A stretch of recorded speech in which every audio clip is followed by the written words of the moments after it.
Unit 1, Listening. High school was quite a good experience for me, really. My high school wasn't a fantastic school, but I had lots of good friends and some good teachers. Yeah, I think I came out of it relatively unscathed. Okay, I think I loved my high school. That was the best part of my whole school life because I had my best friends there and a bunch of good teachers. A lot of hard work and studies, crying happy moments. It was really tough because we had our final exams in high school and it's like all Indian exams, quite difficult. But we had great fun too.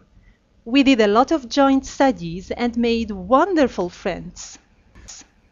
I have to admit I loved high school. I thought high school was the best. It's a really good time, you know. You play sports, you're in clubs, you're hanging out with your friends. But what I remember most about high school, though, is that I thought it would never end. I mean, at that point, you've only been in school your entire life, and I remember thinking, you know what? I'm always going to be a student.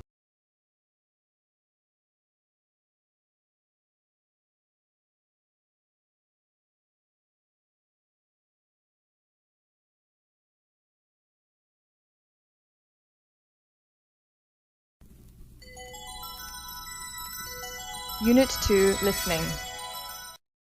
The education system. When I was young, we were brought up to have respect for others and self-discipline.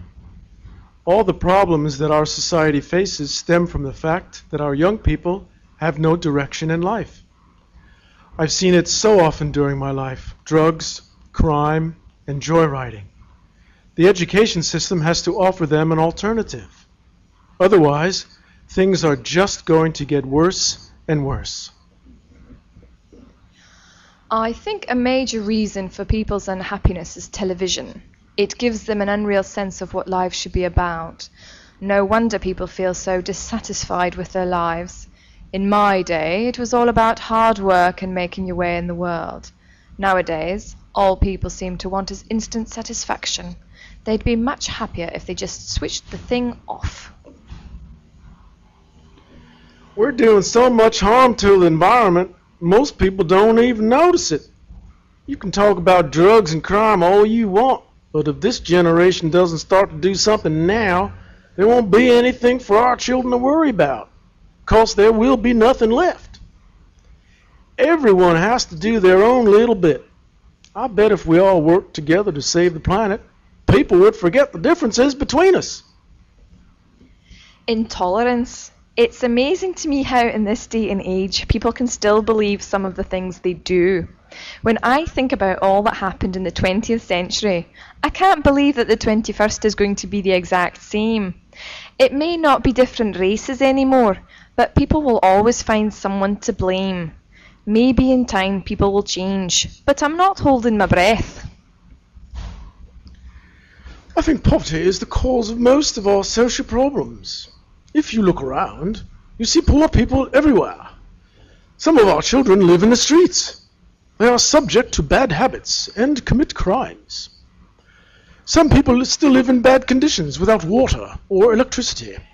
More and more social problems are found in poor places and districts. Help the poor, and our society will develop for the best.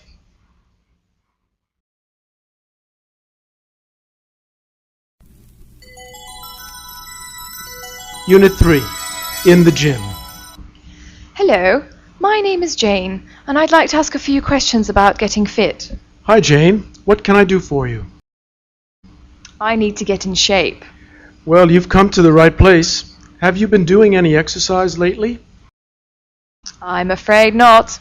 Okay, we'll start off slow. Which type of exercise do you enjoy doing? I like doing aerobics, but I hate jogging. I don't mind doing some weightlifting though. Great, that gives us plenty to work with. How often can you work out? Twice or 3 times a week would be good. Why don't we start with an aerobics class twice a week, followed by a little weightlifting? Sounds fine to me. You'll need to start slowly and build up gradually to 3 or 4 times a week. Okay. What kind of equipment will I need? You'll need a leotard and some trainers. Is that all? How do I sign up for the classes? We'll need you to join the gym, and then you can choose which classes fit your schedule best. Great. I can't wait to get started. Thanks for your advice. No problem. I'll see you in aerobics class.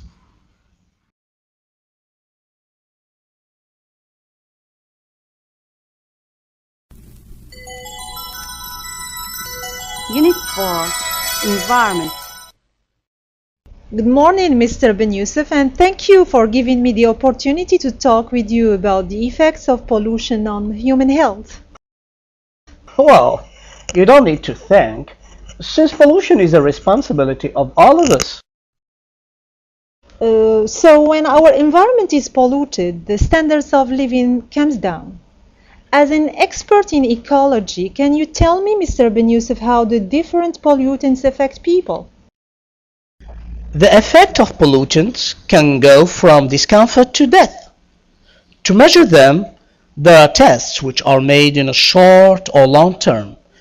The pollutant particles may have immediate effects causing irritation on the breathing system. Chronic bronchitis, nausea, and chronic headaches, and sometimes they even cause hospitalization. So pollutants cause many diseases and affect different parts of the body. Surely, and they leave too many risky effects that people should be aware of. Now, could you tell me which age groups are more affected? Well, not everyone is affected by pollutants in the same way. A perfectly healthy person will only feel their effects after a long time.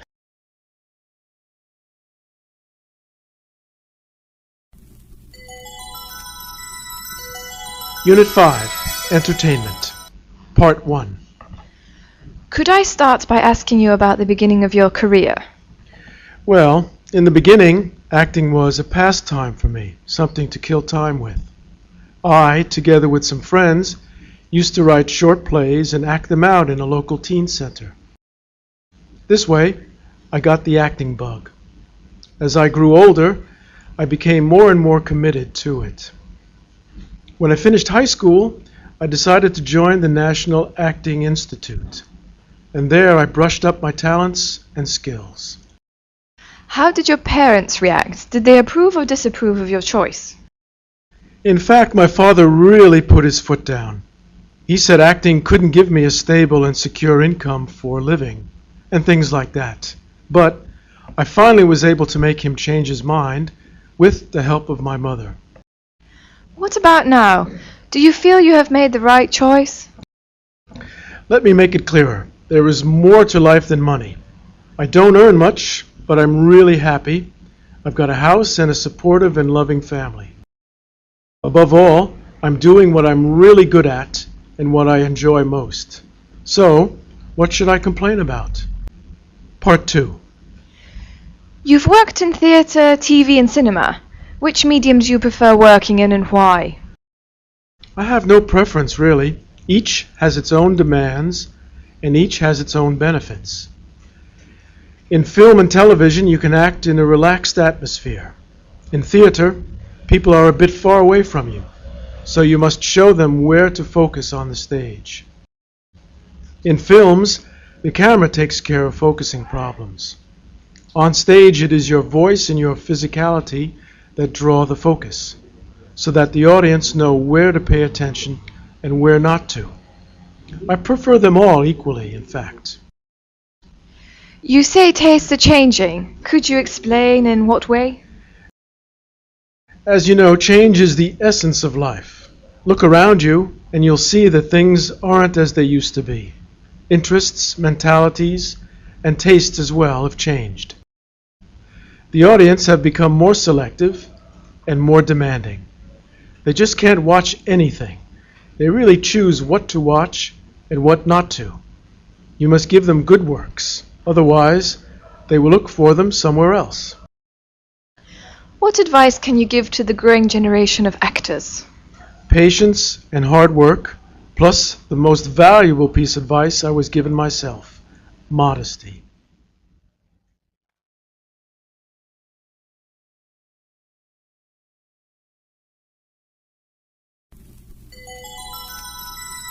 Unit 6, Mass Media.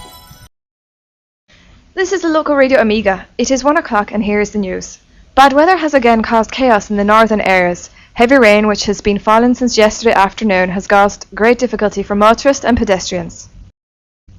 In the town centre, a bus and several cars crashed and caused traffic delays. This is advice to motorists not to drive to the centre today. If you must go to the town centre, take the bus or the train. Public transport is working normally. As a result of cold weather and heavy rain, some schools in country areas have closed as roads are blocked and teachers and students haven't been able to get to school. In the town, however, schools are open as usual. The forecast, I'm afraid, is that it's going to rain all day today and for at least 2 more days.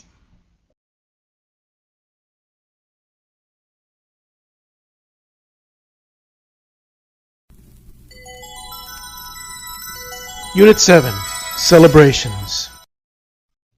It is a holiday celebrated in much of North America, generally observed as an expression of gratitude, usually to God. The most common view of its origin is that it was to give thanks to God for the bounty of the autumn harvest. In the United States, the holiday is celebrated on the 4th Thursday in November. On this day, people give thanks and prayers. Usually, it is a family day celebrated with a big dinner and joyous reunions. It is an Islamic holy month when Muslims may not eat or drink from morning until night. It is the 9th month of the Islamic year. Because the Islamic calendar is lunar, it falls at different times of the year.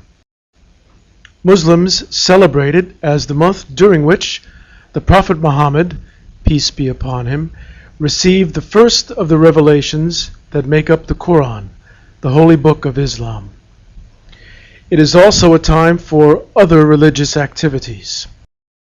The nights are often devoted to special prayers and to recitations from the Quran.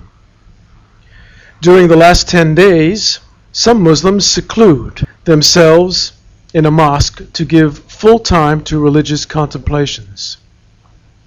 The end of it is celebrated by another great religious festival. It's a holiday honouring love and lovers. Is celebrated on February 14th. In the spirit of the holiday, you are invited to a little celebration for the holiday of songs, poems, and love greetings.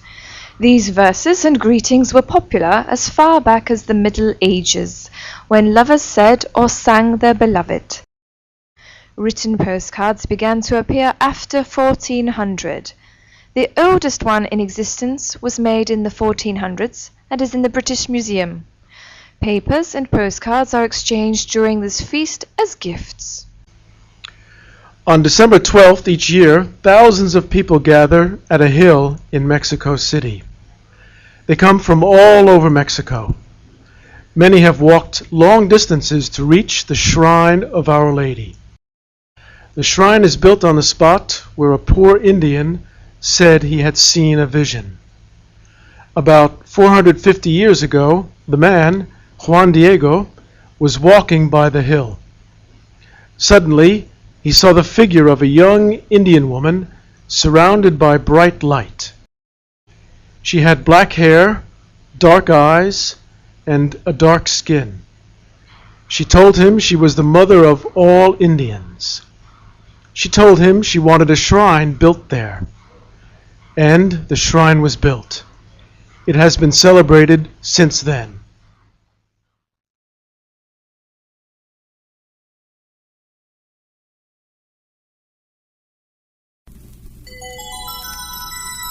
Unit 8, Cultural Heritage.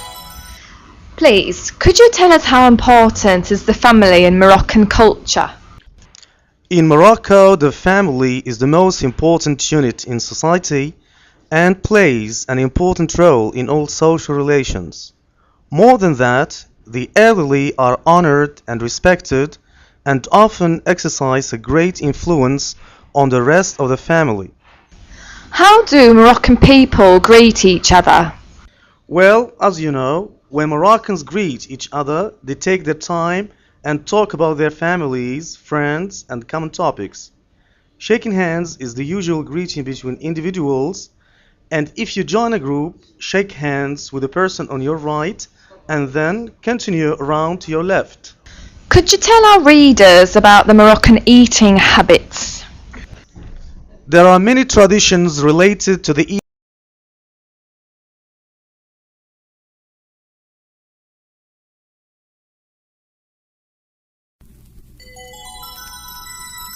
Unit 10, Travel and Holiday. What is the biggest problem you've ever had while travelling? One time we went to the country. Well, when we were on the road, my sister threw up. Then Dad told her to stick her head out the window, and she tried throwing up out there. Her throw up flew back into the car and hit her face. Then my other sister threw up too. I felt really disgusted. Mom gave us some medicine, and we started feeling better.